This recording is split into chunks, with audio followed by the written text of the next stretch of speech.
nous sommes le mardi 11 ou 12 avril, 11 je crois. Je vous retrouve pour un tout nouveau vlog. Voilà, j'ai clôturé le vlog de la semaine passée hier matin. Hier je n'ai pas vlogué parce qu'on a fêté Pâques en famille et ça a été une journée finalement assez rush parce que c'était chez moi, du coup il fallait préparer des choses, etc.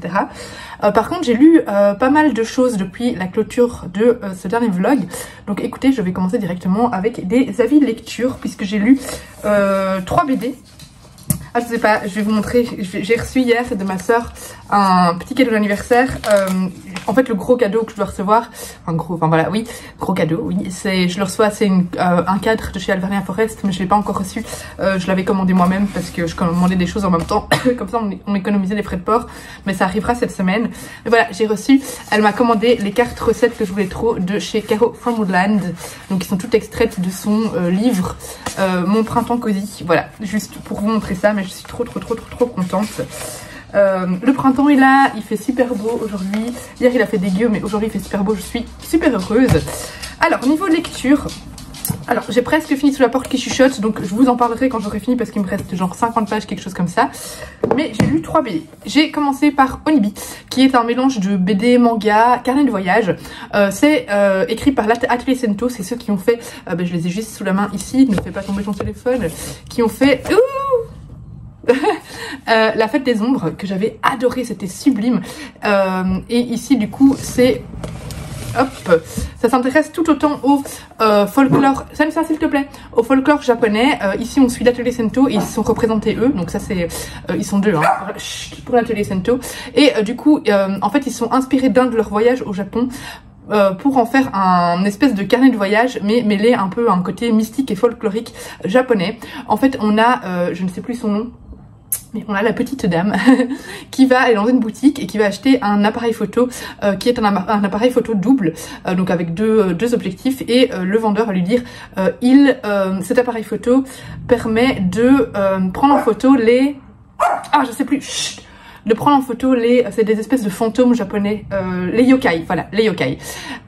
Et du coup, elle va aller dans plusieurs villes en fonction de là où on lui dit qu'il y a des yokai pour les prendre en photo. Et du coup, on a en fait toutes ces planches de BD. Et elles se finissent à chaque fois en fait parce qu'elle a pris 8 photos de yokai, c'est des photos montage clairement, 8 photos de yokai, mais donc on a à chaque fois la petite histoire de comment est-ce qu'elle est là-bas prendre les photos de yokai, et puis on a la petite photo comme ça. J'ai trouvé ça génial, c'est tellement, on découvre le Japon, on découvre le folklore japonais avec beaucoup de douceur, c'est très humain aussi comme texte. J'ai vraiment beaucoup aimé. J'ai trouvé que c'est de très grande qualité, très beau dessin, vraiment j'adore l'atelier Sento. Franchement ce qu'ils font c'est magnifique. J'ai dit Atelier Sento ou Isenko tout à l'heure, bref c'est Atelier Sento, je sais pas ce que j'ai dit. J'adore ce qu'ils font, c'est un travail de très grande qualité, très contemplatif, très japonais au final dans l'atmosphère qui se dégage, et vraiment foncez découvrir parce que si vous aimez le Japon, vous aimerez je pense ce livre et tout ce que fait Atelier Sento, et globalement tout ce que font les éditions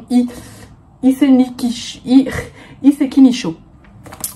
Ensuite j'ai lu Gone with the Wind, attention polémique, donc l'adaptation graphique de Autant emporte le vent. Je n'ai jamais lu / vu Autant emporte le vent. Je sais que ça porte à polémique parce que ce serait, enfin c'est très raciste.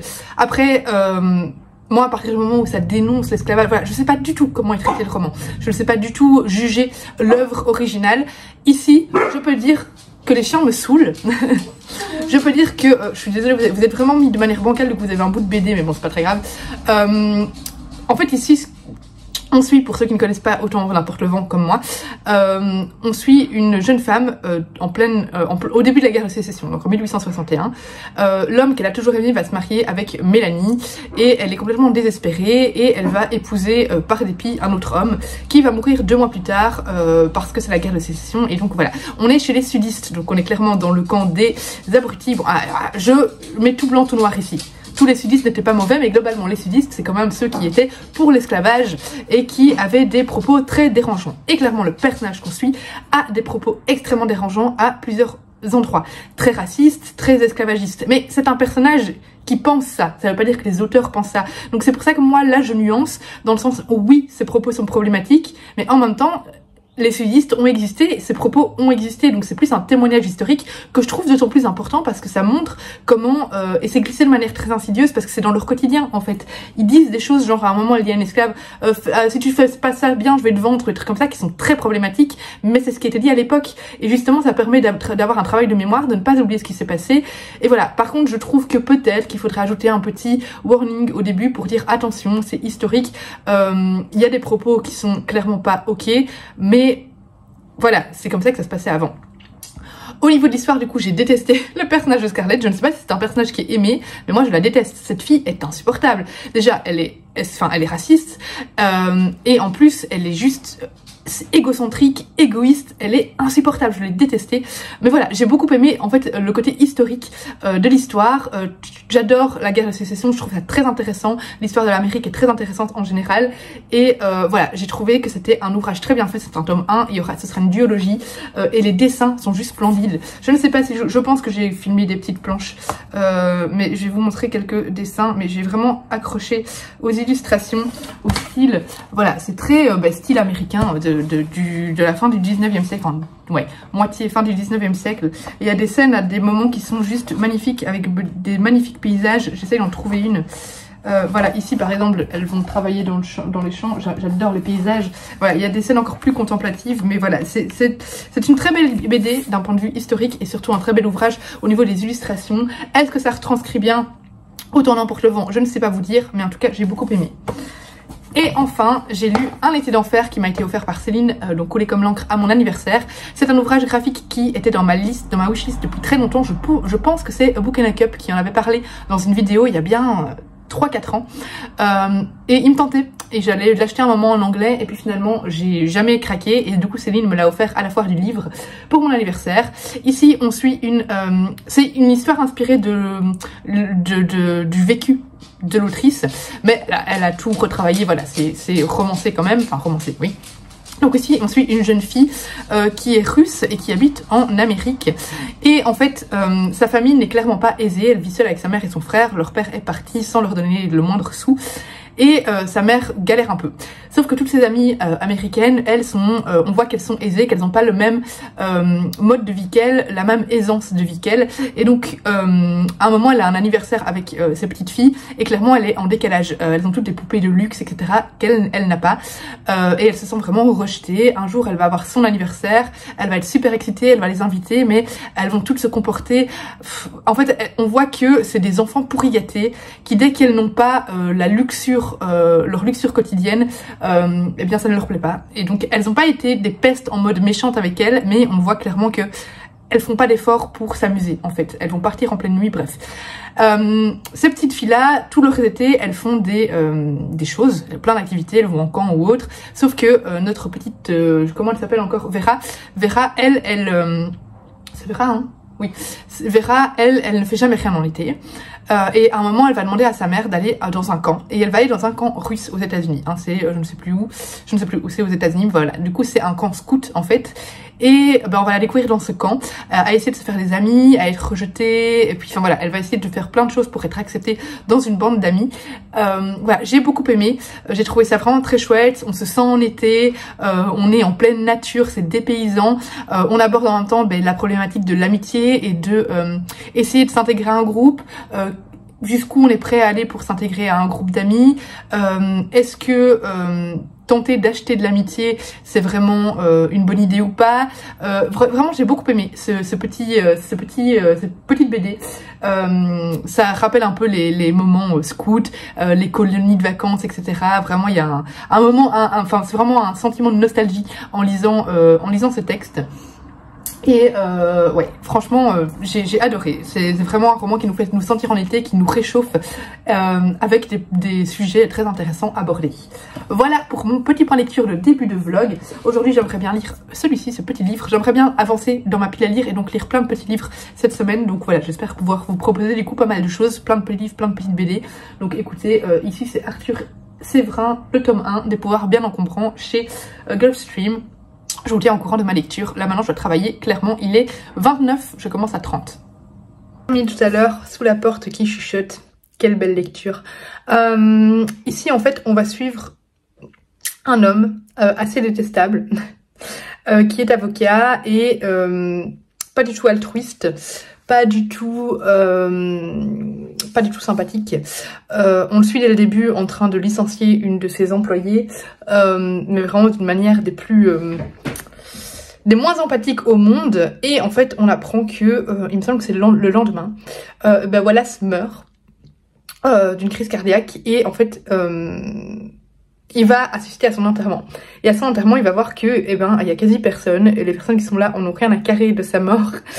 Et il va rencontrer une faucheuse qui va l'emmener dans un étrange salon de thé, dans lequel se trouve Hugo.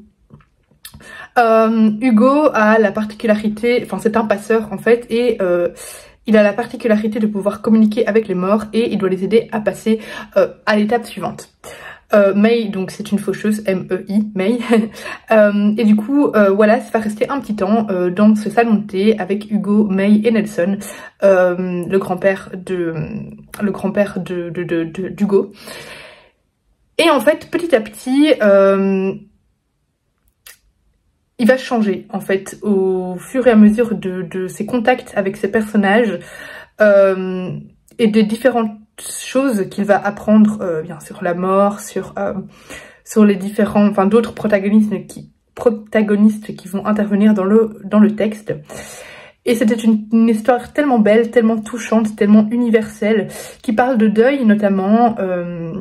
C'est aussi une histoire avec des personnages LGBTQI+, du coup forcément on parle un petit peu de ça aussi, on parle voilà, de tolérance, bon, le thème principal clairement c'est la mort, c'était écrit avec beaucoup de justesse, beaucoup de tendresse, j'ai vraiment beaucoup aimé ce texte, on reconnaît TJ Klune, enfin voilà, c'est vraiment la même manière de raconter que dans La maison au-dessus de la mer céruléenne, que j'avais adoré, avec toujours cette petite pointe humoristique qui ressort, un petit peu moins que dans La maison au-dessus de la mer céruléenne, mais voilà, quand même, il y a toujours une petite plume humoristique derrière.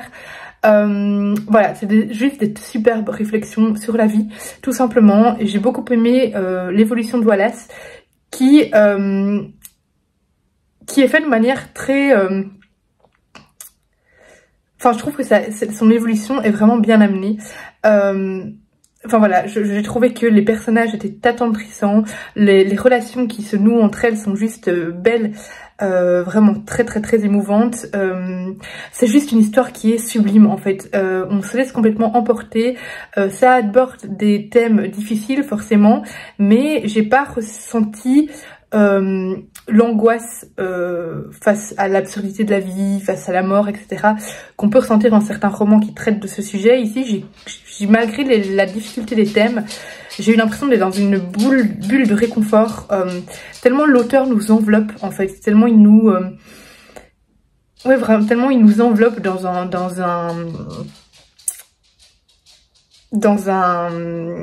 je trouve plus le mot, dans une atmosphère reposante, voilà. Très très bon roman, franchement très bon roman. Si vous avez aimé La maison au-dessus de la mer céruléenne, je pense que vous aimerez Sous la porte qui chuchote. J'ai adoré, j'adore cet auteur, j'ai hâte de découvrir ses autres textes. Nous sommes mercredi, je vous retrouve à nouveau dans mon bureau 30 minutes avant de travailler pour vous faire un petit point lecture. Aujourd'hui je suis un petit peu gonflée parce que en fait, si vous avez suivi un peu, je suis en travaux en bas. On fait une annexe et ça fait plusieurs mois. Hier, il veut enfin venir faire la chape. Il faisait super beau, journée ensoleillée. Ils sont pas venus. Ils ont dit non, on vient demain. Tout le reste de la semaine, il fait dégueulasse. Du coup, forcément, ce matin, je me suis déjà levée 30 minutes plus tôt pour les accueillir. Ça m'a saoulée. Et en plus, ils sont pas venus. Et c'est chiant parce que moi, heureusement, je fais du télétravail. Mais normalement, alors cette semaine, je vais y aller qu'une fois. Mais normalement, il fallait 2 fois par semaine. Donc, on arrange notre télétravail en fonction de ça. Et puis, finalement, ils annulent en dernière minute. Ça a l'air de me gonfler. Franchement, les gens du bâtiment, je trouve que c'est jamais sérieux au niveau des jours où ils viennent. Parce qu'ici, ils pouvaient faire déjà la chape de l'annexe. quitte à ne pas faire la chape extérieure aujourd'hui, mais non, ils ont annulé, alors qu'ils étaient parfaitement au courant de la météo, donc ils viendront la semaine prochaine. Franchement, ça m'énerve, surtout qu'on a déjà dû décaler parce qu'en fait, on a commandé un bar, etc. Donc on avait fixé une date en avril pour qu'ils viennent installer, on a décalé en mai, et on a un petit peu peur de devoir encore les caler, voilà, bref. Franchement, les travaux, ça me saoule. Mais bref, je vais vous faire un petit point de lecture. Hier, j'ai lu, tout petit livre qui fait 140 pages, Arthur Séverin, Des pouvoirs bien encombrants, c'est un tome 1. Dans ce livre-là, très jeunesse, publié chez Gulfstream, et c'est écrit par Julien Artigue, on va suivre Arthur qui a des pouvoirs depuis sa naissance, mais qu'il n'arrive pas à contrôler. Ce sont des pouvoirs qui lui permettent de contrôler les objets, mais vu qu'il n'arrive pas à maîtriser ses pouvoirs, eh bien il casse tout, et ses parents n'en peuvent plus et ils aimeraient bien trouver une solution. Et un jour il va voir une annonce d'un médecin, d'un hôpital qui parle justement de personnes ayant ces capacités et stipulant que cet hôpital, que cet établissement peut aider les enfants dans ce style-là. On comprend directement que c'est pour leur enlever leur pouvoir. Arthur va aller là et puis il va vite déchanter puisque à peine arrivé là-bas, il va se faire complètement enfermer dans une chambre avec aucun contact. Ses parents vont bizarrement partir sans lui dire au revoir, un peu comme ils avaient été zombifiés. Voilà. Chouette petite histoire avec plein de rebondissements. Voilà, c'est vraiment un roman très jeunesse dans lequel on parle un peu du coup de magie, de différence aussi, parce que ses pouvoirs il doit les cacher. Vraiment, c'est un chouette petit roman jeunesse qui se dévore, avec un trio d'amis assez chouette. Voilà, plein de petites aventures. Pour les enfants, les premiers lecteurs, franchement, je pense que c'est une histoire qui devrait les accrocher. S'ils aiment tout ce qui est magie, un petit peu côté enquête aussi pour savoir ce qui se passe dans l'établissement. C'est très petit, hein, le côté enquête. Et surtout, c'est ça dans le liaison. Et surtout, voilà, pour une petite intrigue mystérieuse. Très chouette roman jeunesse. Ensuite, j'ai lu hier soir Bad Girls, tout en continuant. J'ai alterné, j'ai regardé 2 épisodes de la série Sick Love, que j'adore. On a commencé, j'adore, c'est Pourquoi pas Colline qui en avait parlé dans une vidéo favorite. J'ai regardé et j'aime trop. Et puis à 21h, il y avait le foot, du coup à 21h j'ai commencé. Bad Girl, ça se lit super vite. Voilà, c'est un roman qui fait 274 pages et je suis à la page 150, donc autant dire qu'il sera fini en 1h, 1h30 on va dire, pour ce qui reste. J'adore, je le traînais dans ma palle parce que j'aime pas du tout la couverture. Du coup, j'arrivais pas à aller vers lui. Pourtant le résumé, parce que je l'ai demandé à Milan, le résumé m'avait plu. Puisque en général quand j'aime pas la couverture et on la voit dans le programme, hein, je me dis non, je le prends pas, mais je lis quand même le résumé et si je l'ai pris c'est que le résumé me tentait, et clairement ici le résumé me plaisait beaucoup et le roman est génial. On y suit des jeunes américains dans un quartier plutôt pauvre en Amérique. Ici c'est des blancs et des mexicains, enfin en fait c'est une blanche qu'on suit mais elle a une amie mexicaine. On est dans les années 60 aux États-Unis. Dans le sud des États-Unis, du coup, il y a encore un peu la ségrégation, même si les lois sont passées pour interdire la ségrégation, mais on est encore dans les États du sud, donc les noirs sont encore dans d'autres écoles que les blancs. Donc elle est dans une école 100% blanche avec aussi des Mexicains qui sont aussi très... on essaye de les blanchiser, je sais pas comment on dit, mais américaniser en changeant leur nom, etc. Voilà, d'enlever leurs origines, quoi. Bref, et en fait, on suit une jeune fille qui est un peu dans un groupe de bad girls, donc vous savez, les filles les adolescentes qui essayent de se donner un petit peu un genre de mauvaise fille. Et un jour, il va arriver quelque chose à cette jeune fille. Elle va manquer de... Est-ce que c'est dit dans le résumé? Parce que je ne veux pas... Oui, c'est bon. Elle va manquer de se faire violer aux toilettes par un garçon issu de la bourgeoisie. Et elle va se faire aider par Diane. Diane qui est une nouvelle dans l'école, qui vient du milieu bourgeois, donc qui détonne complètement dans cette école-là. On sait pas trop comment... Enfin, moi je sais maintenant, mais elles savent pas trop comment elle est arrivée dans cette école. Et Diane va aider Ivy et va poignarder en fait l'homme qui tentait, enfin l'adolescent qui tentait de la violer. Et de là, ben forcément, elles vont tenter de cacher ce qui est arrivé. Et ben, c'est une belle histoire d'amitié et j'ai hâte de savoir comment ça va arriver. Les réflexions évidemment sont très intéressantes. On aborde des problèmes sociétaux très intéressants également. J'aime beaucoup, franchement j'aime beaucoup. J'ai hâte de connaître le dénouement, mais très chouette roman.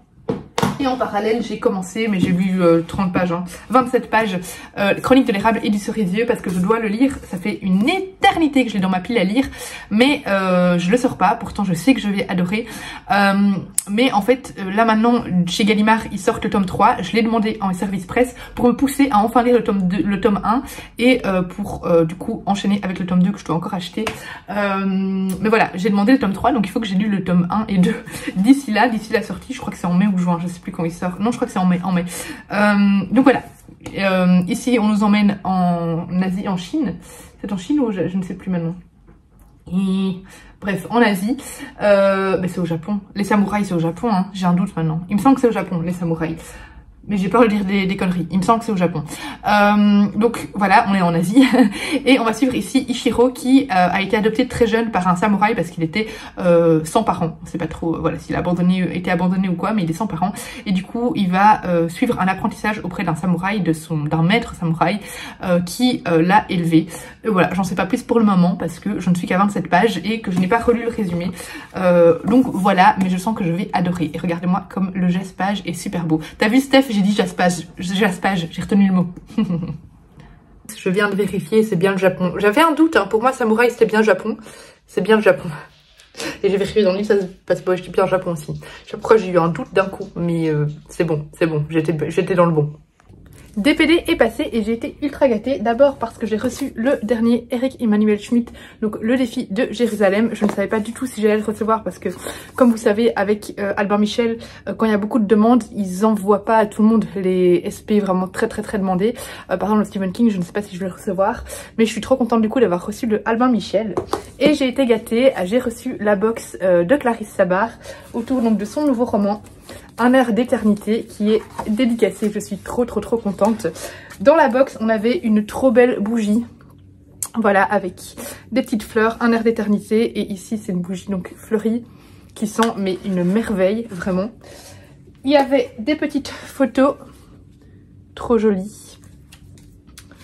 On avait également une carte postale avec un petit mot de Clarisse Sabar derrière. Il y avait des marque-pages.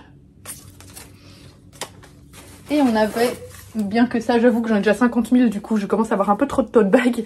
Mais on avait un super tote bag, jamais sans un roman de Clarisse Sabar. Bon, j'avoue que celui-là, je le garde d'office. Je fais régulièrement du tri dans mes tote bags parce que j'en ai trop. Mais j'aime bien celui-là, je l'aime bien, donc je vais le garder. Voilà, j'ai été trop gâtée, je suis trop contente. J'espérais trop recevoir la box parce que tout le monde ne le reçoit pas systématiquement hors lectrice Charleston de l'année. Donc je suis trop contente, merci Charleston, trop gâtée. J'ai oublié un truc méga important, il y avait aussi des bonbons. Il fallait le souligner. Très important les bonbons. C'est le facteur maintenant qui vient de passer et j'ai encore reçu 3 colis. J'ai reçu l'affaire Agatha Christie qui est publiée aux éditions de Cherche Midi de Nina de Gramont. Il me semble qu'ici on s'intéresse à la vraie disparition d'Agatha Christie. Parce que voilà, pour ceux qui connaissent un petit peu son histoire, à un moment elle a disparu. Je pense que c'est ça. Mais oui c'est ça, la disparition réelle d'Agatha Christie, c'est bien ça. Ça avait l'air passionnant, du coup Benoît de Cherche Midi a proposé de me l'envoyer et j'ai accepté évidemment. J'ai reçu aussi Tous nos étés, je sais pas pourquoi ici il y a un gros truc, de Carly Fortune. J'ai reçu pour la première fois un email de presse de Robert Laffont, voilà. Et du coup ils m'ont proposé, enfin ils présentaient ce livre là, j'ai demandé s'il y avait un SP disponible parce que ça avait l'air assez chouette comme histoire. 6 étés pour s'aimer, un instant pour se perdre, 2 jours pour se donner une seconde chance. Ça avait l'air très chouette, j'ai demandé s'il y avait des SP disponibles et ils m'ont dit oui et ils me l'ont envoyé. Et enfin j'ai reçu de Nathan, même si je me souviens pas avoir demandé ce livre dans la sélection. Ouais, c'est possible que j'ai demandé mais je ne sais plus, mais bref, ça plaira à Enzo. C'est Dans mon jardin, Petit Nathan, donc on va explorer ici. Ça, Enzo va trop aimer. On va explorer ici dans le jardin tous les objets qu'il y a dans le jardin, donc c'est pour apprendre les petits mots. Voilà, ici on a des insectes, c'est trop chouette, franchement c'est trop chouette. J'ai hâte de lui montrer ce soir, je suis sûre qu'il va adorer. Regarde Enzo, maman elle a un nouveau livre pour toi. Enzo, regarde. Enzo, Le éléphant. tu ranges l'éléphant, mais viens, on va prendre le nouveau livre. Ah, t'as les 2 éléphants, oui.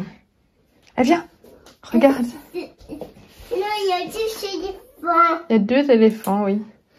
Attention où tu marches. Allez, viens, regarde. C'est quoi?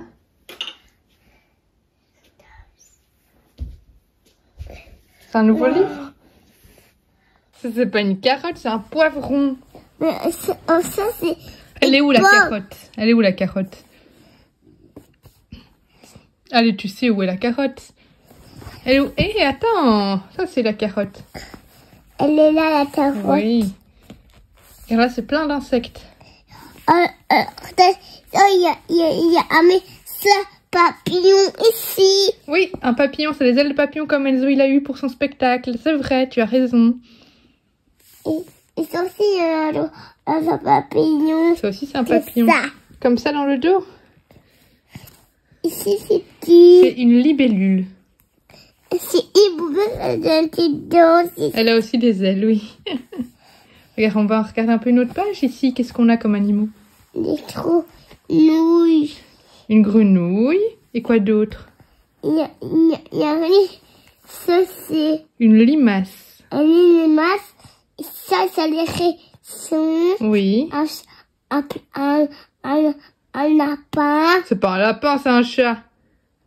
Ça, c'est un lapin. Non, ça, c'est un lapin et un chat. Mais c'est l'inverse. Mais non. Ah.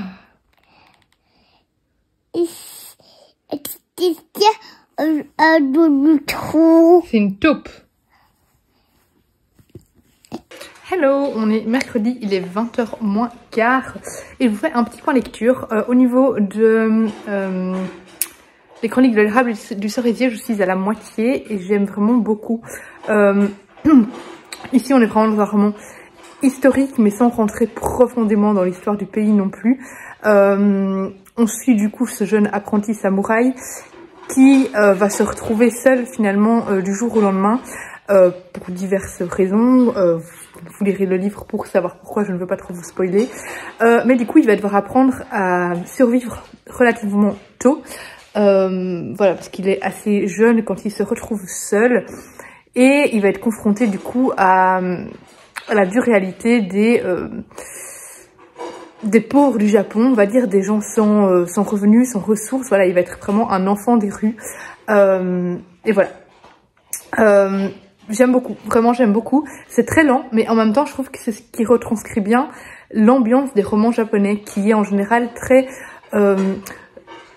contemplative, qui prend son temps, qui est plus vraiment dans l'atmosphère, enfin voilà, j'aime beaucoup les romans japonais pour ça. Ici ce n'est pas du tout une autrice japonaise, mais je trouve qu'elle arrive quand même à retranscrire la lenteur des romans japonais. On ressent pas spécialement que c'est écrit par... ça n'a pas cette fibre des romans japonais. Quand on lit, ça a vraiment un style particulier.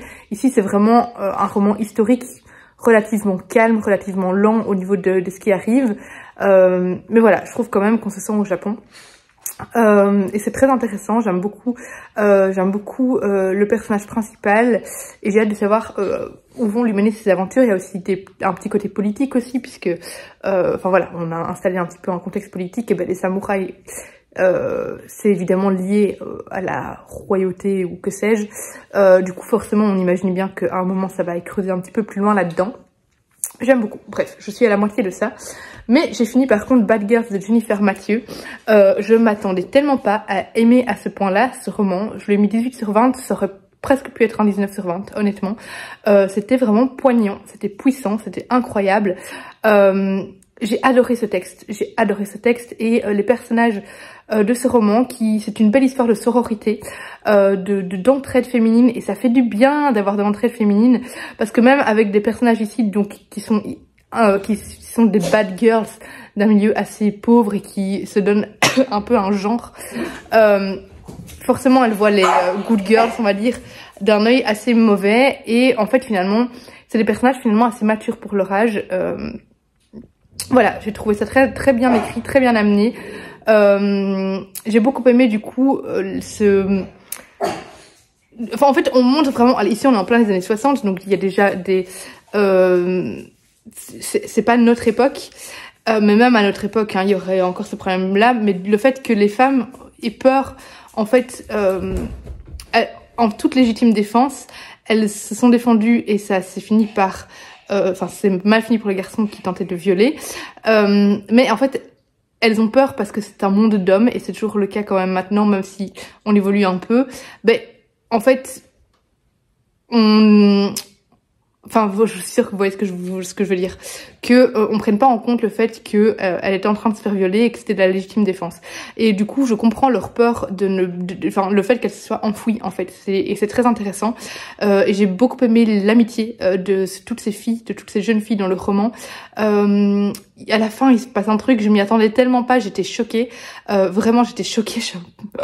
Franchement, j'étais surprise. Je m'attendais pas du tout à ça. Ça m'a déchiré le cœur. J'ai pas pleuré, mais j'étais tellement sous le choc, je pense que voilà. Mais voilà, de nouveau, je vais pas trop vous en dire, mais voilà, c'est un roman on ne peut plus réaliste, on ne peut plus juste, on ne peut plus percutant, que je conseille sans hésiter. J'ai vraiment adoré et une vraie pépite, une vraie pépite. Et ce soir, je vais commencer, hop, celui-ci. Je suis allée chercher, cette semaine, j'ai envie vraiment de lire un maximum de petits livres qui traînent dans ma palle, mais qui se lisent quand même assez vite pour vraiment sortir un petit peu les reliques, qui sont pas des grosses reliques, hein, c'est tous les livres que j'ai reçus cette année. Mais voilà, j'ai envie de sortir un peu ceux qui traînent depuis plusieurs mois dans ma pile à lire. Et du coup, je privilégie les petits pour en lire un maximum. Et ici, j'avais reçu du coup de Folio Policier, Les 4 enquêtrices de la super-aide Gwen Seon, qui est un serial killer qui se passe à Séoul, donc en Corée du Sud. Et ça avait l'air très chouette. Donc voilà, je vais enfin le sortir de ma pile à lire. Ça a l'air d'être assez drôle et décalé. Je suis toute seule ce soir. Enfin, Enzo est au lit et mon compagnon est allé manger au restaurant avec des amis. Du coup, voilà, je vais me poser et je vais lire ceci. Hello, on est jeudi, il est 18h30. Aujourd'hui, je suis allée à Bruxelles travailler, ce qui fait que dans les trajets, enfin dans les transports, j'ai pas mal lu. Du coup, j'ai terminé Les Chroniques de l'érable et le cerisier, le tome 1, que j'ai trouvé vraiment divin. J'ai vraiment adoré l'intrigue, j'ai adoré suivre ce personnage qui est livré à lui-même finalement assez jeune, qui est apprenti samouraï, mais qui, sans son maître, se retrouve en fait complètement perdu et dépourvu, et qui n'est du coup pas intégré parmi les samouraïs.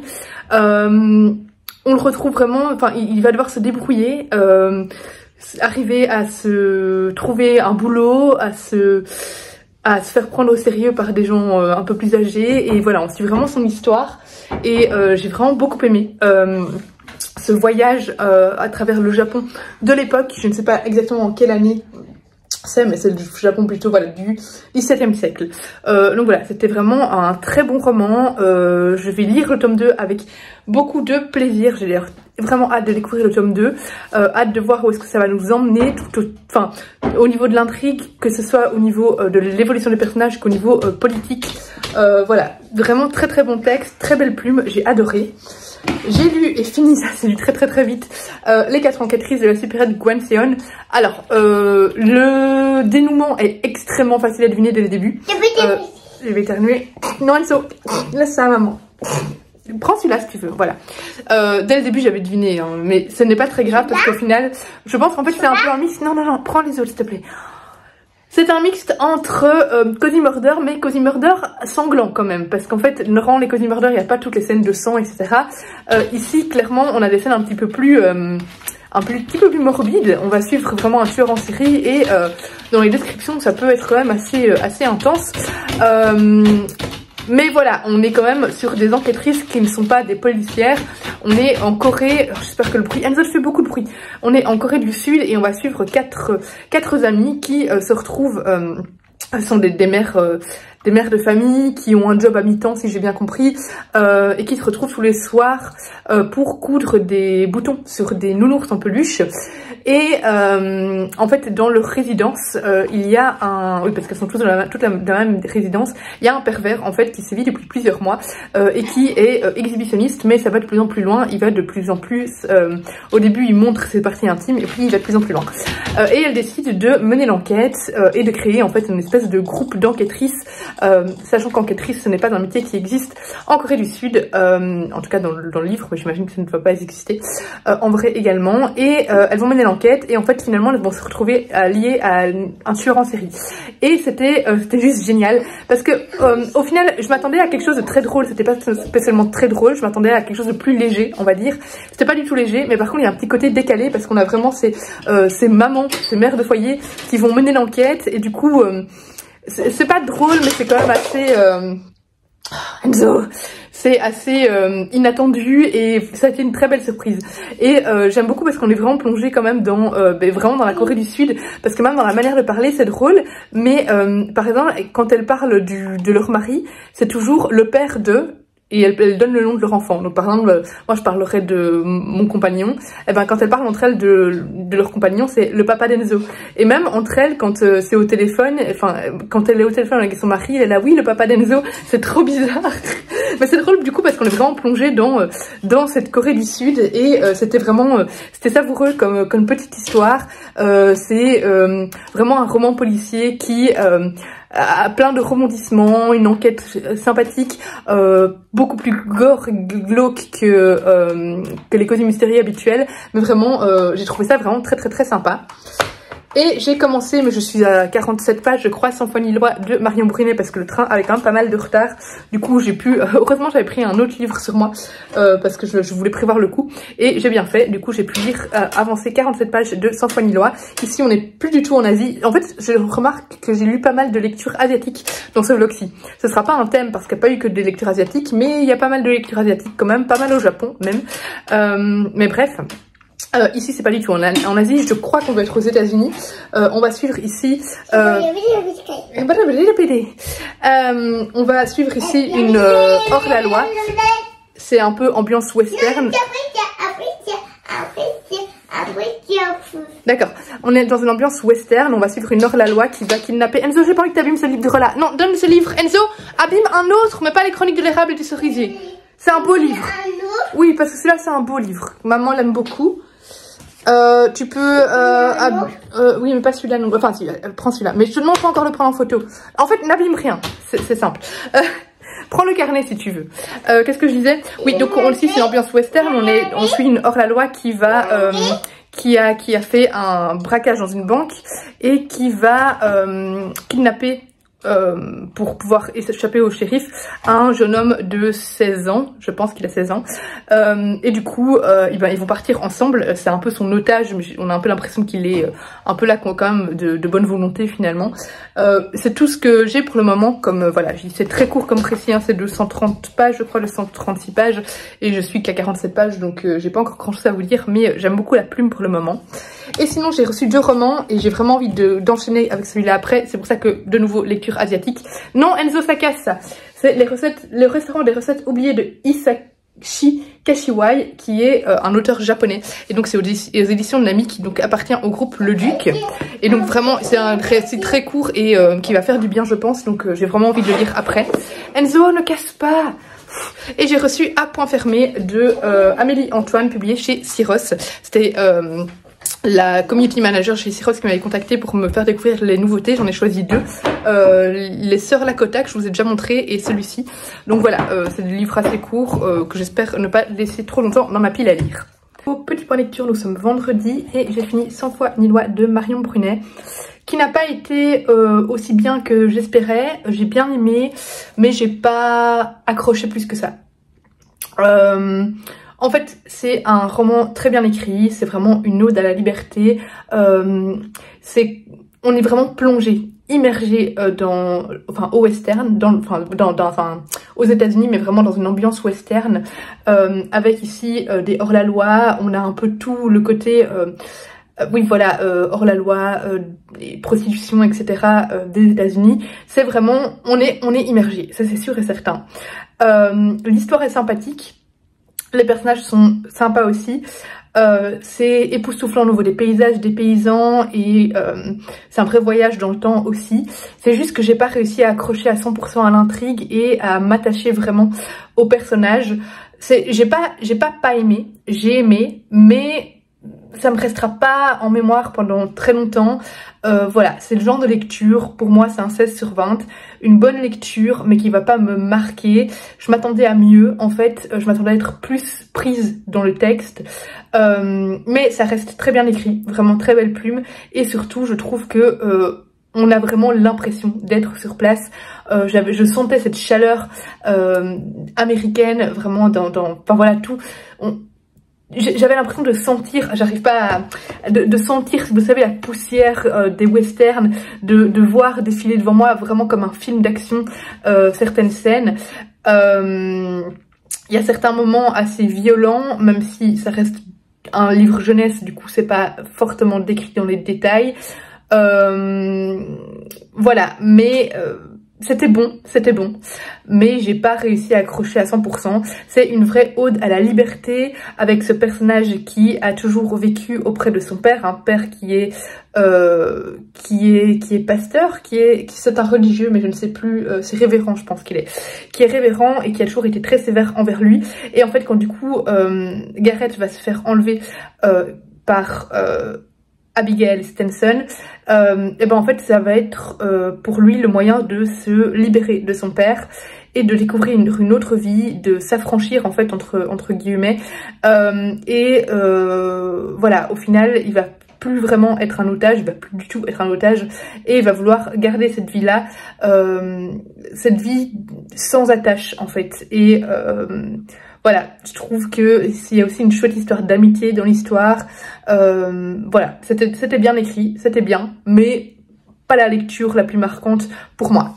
Et j'ai aussi commencé, je vous avais dit que j'avais envie de le commencer directement. Je suis vraiment pas très loin, hein, mais je reviens. Voilà, donc j'ai commencé, mais je suis vraiment pas très loin, j'ai lu 20 pages. Le restaurant des recettes oubliées de Hisashi Kashiwai. Voilà, je sens que je vais adorer, c'est clairement les ambiances japonaises comme je les aime, et je pense qu'il sera vite lu également. Je ne sais pas encore si je vais prolonger ce vlog ce week-end, parce que ce week-end est un week-end en bulle. Steph a improvisé ça et du coup j'hésite à faire un petit vlog week-end en bulle ou à ajouter ce week-end en bulle dans le vlog. Ce sera à voir parce que du coup vu que j'ai commencé celui-là, j'aimerais bien vous donner mon avis dedans. Mais ce soir j'ai l'interview de Michael Brun-Arnaud pour le PLIB 2023 sur Mémoires de la forêt, donc j'aurai pas beaucoup le temps de lire. Voilà, ou au pire ce livre-là sera mis dans un prochain vlog. Je ne sais pas encore si je clôturerai le vlog ici ou pas. Ce week-end j'aimerais bien aller au jardin japonais à Hasselt en Belgique parce que ça a l'air magnifique, et j'ai énormément, vu que j'ai beaucoup lu cette semaine, j'ai pris aucune photo, du coup j'ai plein de photos à faire. Je me dis, il y a plusieurs livres asiatiques en plus, ce serait sympa que je prenne en photo au jardin japonais, donc s'il fait beau j'irai, mais du coup ce serait chouette de le mettre dans ce vlog, mais en même temps c'est chouette de le mettre dans le vlog du week-end en bulle aussi. Voilà, je suis face à un dilemme, je ne sais pas quoi faire, mais de toute façon vous verrez bien si je clôture ce vlog ici ou si j'inclus le week-end en bulle. Mais moi j'aime bien faire les week-ends en bulle vraiment séparés, et je me dis que vous avez déjà eu pas mal d'avis lecture dans ce vlog-ci, donc voilà, vous avez quand même du contenu. Voilà, je vous tiens au courant. Oui, c'est normal, faut mettre des glaçons. Yes. Il n'y a pas de glaçons. Hello, il est 22h15, j'ai les cheveux mouillés parce que j'ai pris ma douche et je suis en pyjama. Voilà, j'ai fait tout à l'heure l'interview avec Michael Brun-Arnaud, ça s'est très bien passé. Et là, je viens de finir le restaurant des recettes oubliées. Du coup, je vais clôturer ce vlog avec ça. Comme je vous ai dit tout à l'heure, je commencerai un nouveau vlog demain sur le week-end. Ce sera un week-end en bulle et j'espère aller au jardin japonais à Hasselt. On verra bien, ça dépendra de la météo. Ce livre-ci, je l'ai beaucoup aimé, mais je l'ai trouvé peut-être un petit peu trop long. En fait, ici, on est dans un petit restaurant caché, vraiment... Le père et sa fille ne font quasi aucune publicité. On le découvre vraiment si on le cherche, voilà, si on a vraiment la volonté de trouver ce restaurant. Et en fait, c'est un peu un bureau des enquêtes où la fille et le papa, donc c'est au Japon, c'est à Kyoto, font une enquête pour retrouver une recette. Enfin voilà, en fait, on va dans ce restaurant, on demande une recette en particulier qui est une recette liée à un moment de notre vie, à un souvenir, voilà, une recette qui n'est pas anodine. Et eux promettent à chaque fois de retrouver cette recette en 2 semaines. Et du coup, on a 6 petits chapitres comme ça, chaque fois avec une recette différente. et qui est à chaque fois lié à une histoire du coup différente. Du coup on parle énormément de cuisine, voilà, c'est très savoureux, c'est vraiment une ode à la cuisine japonaise. On y parle de plats tout au long du récit, même s'il y a des petites histoires à côté, mais voilà, la plupart du texte parle de cuisine. Et du coup, c'est un livre vraiment qui se dévore et qui fait saliver. Voilà, c'est vraiment une visite dans la cuisine japonaise. Le tout compté sur le style japonais habituel, vraiment très... très calme, il se passe pas grand chose, mais on est quand même bien, on se sent bien dans le texte, on se sent réconforté, on se sent enveloppé. Voilà, c'est vraiment ce que j'aime bien dans les romans japonais. Je l'ai juste trouvé, voilà, un petit peu long dans le sens où il y a 6 histoires, mais du coup à la fin ça devient un petit peu redondant. Je crois que 3, à la limite 4 histoires auraient suffi. Parce que voilà, à la fin pour moi ça devenait un petit peu trop similaire en fait, et je commençais à m'ennuyer. La dernière histoire je l'ai vraiment survolée, je l'ai pas vraiment... Les autres je les ai toutes lues à 100%, la dernière je l'ai lue vraiment fortement en diagonale parce que je commençais à vraiment me lasser et en avoir marre. Mais sinon globalement j'ai vraiment beaucoup aimé ce texte qui est très japonais, et c'était vraiment un pur délice. Donc voilà. Très chouette roman. Du coup je vais clôturer ce vlog ici. J'espère qu'il vous aura plu. Demain je commence un autre vlog du coup autour de BD, d'un week-end en bulle. Je vais peut-être en lire une avant d'aller dormir. Il est 22h presque 30, j'ai dit quart je crois. Donc peut-être que je vais en lire une avant d'aller faire dodo, on verra bien. Voilà. N'hésitez pas comme toujours à mettre un petit pouce en l'air, un petit commentaire et à vous abonner si ce n'est pas encore le cas. Je vous fais des gros bisous et je vous dis à bientôt pour une prochaine vidéo.